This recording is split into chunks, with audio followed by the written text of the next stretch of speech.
ఇప్పుడు నా సమస్య ఏంటంటే ఇక్కడికి వచ్చి మాట్లాడకపోతే బ్రేకింగ్ అవుతుంది. కానీ గద్దరన్నను ఆవహించుకోవడానికే మర్చిపోతున్నామేమో అనడానికే ఈ మీటింగ్లో నేను కూర్చోవడానికి ఎక్కువ ఇష్టపడ్డా. గద్దరన్న గురించి నేను మాట్లాడాల్సిన అవసరం లేదు, ప్రపంచం మాట్లాడుతుంది. కానీ ఒక ప్రకటన అయితే చేయాల్సిన అవసరం ఉంది. ఎందుకంటే నేను రాజకీయ నాయకునిగా ఉండి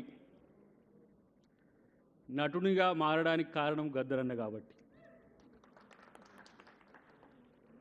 నేను నటించిన సినిమా ఇండియా ఫైల్స్ అనేది మూల కథ తను కావడం అనేది మీ అందరికీ ఒక ప్రకటన చేయాలనే ఉద్దేశంతో నేను ఇక్కడ మాట్లాడుతున్న మిత్రులారా. తెలంగాణలో మాట్లాడుకుంటాం, ఆంధ్రప్రదేశ్లో మాట్లాడుకుంటాం, తెలుగు తెలిసిన వాళ్ళందరం మాట్లాడుకుంటాం.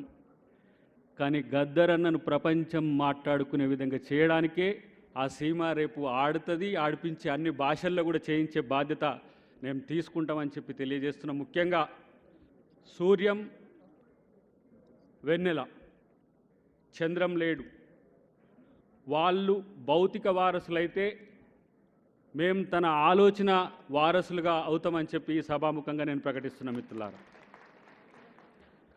బట్టన్న ఈడ ఉన్నాడు కాబట్టి గుర్తు చేసుకోవాలి.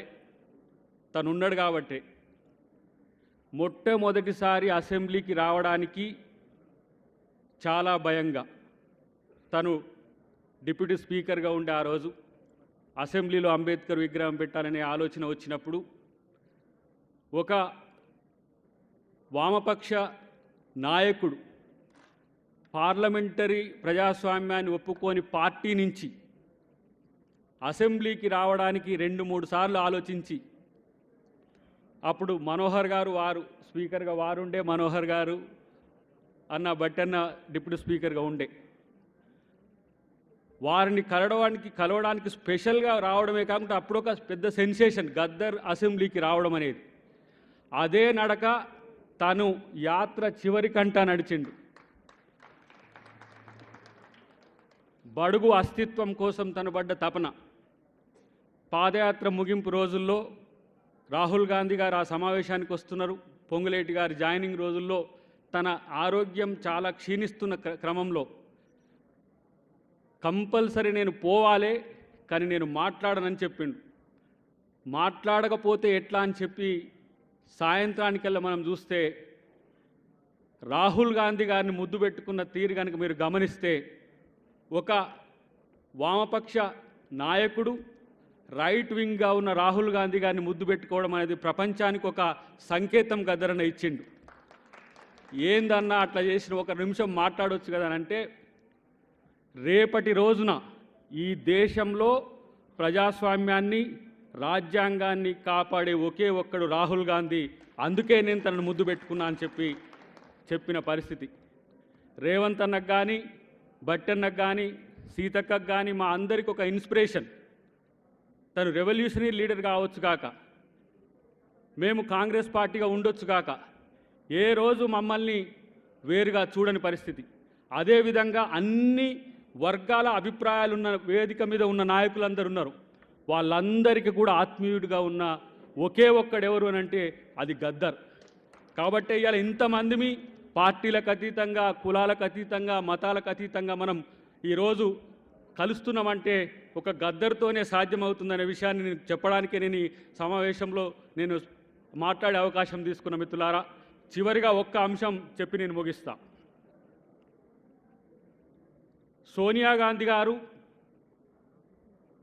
రాహుల్ గాంధీ గారు కలిసేటప్పుడు మధు యాష్కన్న ఆ రోజు తీసుకొని పోయిండు. చెప్పిండు తన పాటను సోనియా గాంధీ గారు హిందీలో పాడడం చూసి ఆయన ఆశ్చర్యపోయిండట. ఈ ఊరు మనదిరా అనే పాటను సోనియా గాంధీ గారు హిందీలో పాడుతుంటే ఆయన పరేషాన్ అయిందట. అరే వీళ్ళు ఎక్కడ ఉన్నారు, ఎక్కడ ఏ సమాచారం తీసుకొని నేను వస్తున్నా అంటే నా పాట పాడుతున్నట్టు వాళ్ళు మానవీయ కోణం ఉన్న వ్యక్తులని చెప్పి మేము కాంగ్రెస్ పార్టీలో జాయిన్ అయినప్పుడు చాలామంది మిత్రులు, వామపక్ష నాయకులు, లేకపోతే తెలంగాణ ఉద్యమకారులు మమ్మల్ని కొంచెం చివాట్లు పెట్టేది, పోయి మళ్ళీ ఇట్లా కాంగ్రెస్లో అయినవని. కానీ గద్దరన్న ఆ రోజు అన్నాడు, చివరికి చేరాల్సిన పార్టీలోనే నేను బెల్లయ్య నాయక్ గారు చేరినరు అని చెప్పి మమ్మల్ని ప్రశంసించిన పరిస్థితి నేను గుర్తు చేసుకోవాల్సిన అవసరం ఉంది. మిత్రులారా, భవిష్యత్తులో ఇది మొదటిది. భవిష్యత్తులో ఎన్నో వేదికల మీద గద్దరన్న మనస్సును, గద్దరన్న ఆత్మను, గద్దరన్న ఆలోచనను, గద్దరన్న యొక్క విధానాన్ని చెప్పాల్సిన బాధ్యత మాలాంటి వాళ్ళ మీద ఉంది. డెఫినెట్గా నేను అంటున్నా, రేపటి రోజున నేనేదో అతిశయోక్తికి చెప్పట్లే, గద్దరన్న అంటే ఒక్క పాట మాత్రమే కాదు. ఆ ఇండియా ఫైల్స్లో తన యొక్క ఆలోచనను కనుక మీరు నిశితంగా పరిశీలిస్తే ఒక భావుకుడు, ఒక కమ్యూనిస్టు, ఒక బహుజనుడు, ఒక మేధావి మీకు కనపడతాడు మిత్రులారా. కాబట్టే ఈరోజు గద్దరన్నను నిరంతరం బతికించే ప్రక్రియ మనం చేయాల్సిన అవసరం లేదు. ఆయన ఐడియాలజీ ముందుకు తీసుకుపోతుంది. మా తెలంగాణ ప్రభుత్వం కూడా గద్దరన్నను నిరంతరం ప్రజల్లో తన యొక్క ఆలోచనలు ఉండే విధంగా పెద్దలందరూ కూడా తీసుకోవాల్సిన అవసరం ఉందని చెప్పి తెలియజేస్తూ జై భీమ్, జై గద్దర్. Thank you.